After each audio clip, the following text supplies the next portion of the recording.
Ευχαριστώ κύριε Πρόεδρε, κύριε Υπουργέ, αξιότιμες και αξιότιμοι κυρίες και κύριοι συνάδελφοι. Στη συνέχεια της προηγούμενης συζήτησης εννοείται ότι όλοι καταδικάζουμε τη βία από όπου και αν προέρχεται. Δεν δεχόμαστε να λύνονται οι διαφορές στους δρόμους. Είμαστε δημοκράτες, οι διαφορές λύνονται στις αίθουσες των δικαστηρίων και με τους νόμους.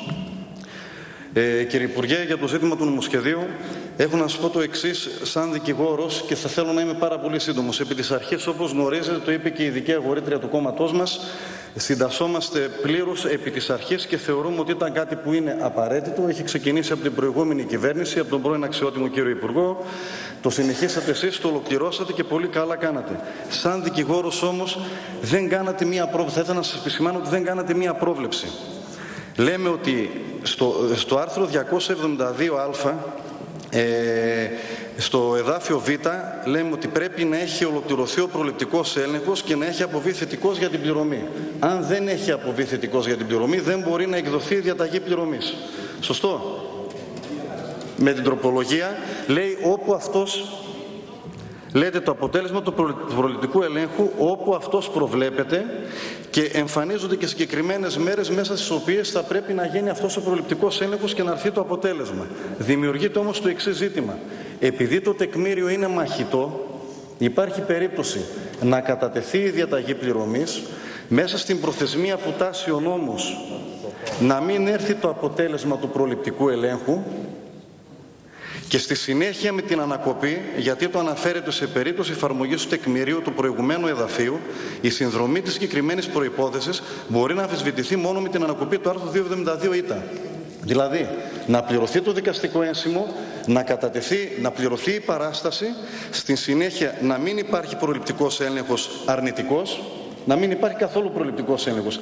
Εκ των υστέρων να γίνει ο προληπτικός έλεγχος με ανακοπή, να έρθει το ελληνικό δημόσιο και να ισχυριστεί ότι είναι αρνητικός ο προληπτικός έλεγχος και να απορριφθεί η διαταγή πληρωμής. Σε αυτή την περίπτωση έχει πληρωθεί το δικαστικό ένσημο και εντάξει, την παράσταση του σε άλλους την πληρώνει ο δικηγόρος, αλλά πληρώνει το δικαστικό ένσημο και καταπίπτει υπέρ του δημοσίου και πιστεύω ότι θα πρέπει να κάνετε μία πρόβλεψη, όχι πιστεύω, οφείλετε να κάνετε μία πρόβλεψη ή να συνεχίσει να ισχύει το δικαστικό ένσημο, δηλαδή να έχει το δικαίωμα ο πολίτης να επανέλθει, το φυσικό ή το νομικό πρόσωπο να επανέλθει με το ίδιο δικαστικό ένσημο ή να επιστρέφεται.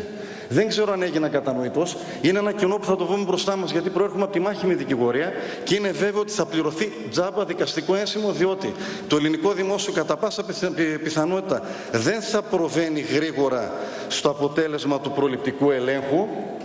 Θα ξεκινάει η διαδικασία, στις 30 ημέρες θα εκδίδεται η διαταγή πληρωμής, θα έχει πληρωθεί το δικαστικό ένσημο και όταν θα ασκείται η ανακοπή, που θα έχει προσκομίσει τον αρνητικό προληπτικό έλεγχο του ελληνικού δημόσιο, θα έχει χαθεί το ποσό, το έξοδο του δικαστικού ενσύμου. Και αυτό είναι άδικο. Ξέρετε, ένα πρόβλημα που το αντιμετωπίζουμε πολύ συχνά στα δικαστήρια. Πολλές φορές τζάμπα πληρώνουν τα δικαστικά ένσημα, αλλά εδώ είναι ξεκάθαρο. Δηλαδή, ο συνδυασμός του 272α και του 272γ του εδαφείου που αφορά και της παραγράφου 5 καταλήγει σε αυτό το συμπέρασμα με ασφάλεια. Επομένως, πιστεύω ότι προλαβαίνουμε να το διορθώσουμε κάποιο τρόπο, είτε επιστρέφοντας στο δικαστικό ένσημο στην περίπτωση που το μαχητό τεκμήριο με την ανακοπή αλλάξει, ουσιαστικά αλλάξει το αποτέλεσμα δηλαδή και βγει ότι ο προληπτικός έλεγχος ήταν αρνητικός, είτε με την δυνατότητα να μπορεί το φυσικό ή νομικό πρόσωπο να επανέλθει με το ίδιο δικαστικό ένσημο. Αυτή ήταν η μόνη επισήμανση που θα ήθελα να κάνω και επί της αρχής, όπως ανέφερε και η ειδική αγορήτρια, επί της αρχής θα στηρίξουμε το συγκεκριμένο νομοσχέδιο, γιατί θεωρούμε ότι είναι στη σωστή κατεύθυνση. Σας ευχαριστώ. Κύριε Χατζηδημητρίου, εμείς σας ευχαριστούμε, ούτε καν εξαντλήσατε το μισό σας χρόνο.